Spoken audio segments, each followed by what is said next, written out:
Nasılsın arkadaşım? Uyumadın mı sen? Şiirleri okudum. Bak ne kadar güzel. Terk etmedi sevdam beni. Aç kaldım, susuz kaldım.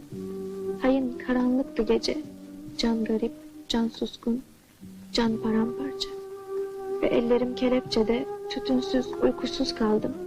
Terk etmedi sevdam beni. Haberin var mı taşlı var? Demir kapı, kör pencere, yastığım, ranzam, zincirim. Uğruna ölümlere gidip geldiğim, zulamdaki mahzun resim. Haberin var mı? Görüşmecim yeşil soğan göndermiş, karanfil kokuyor çıkar. Dağlarına bahar gelmiş memleketim.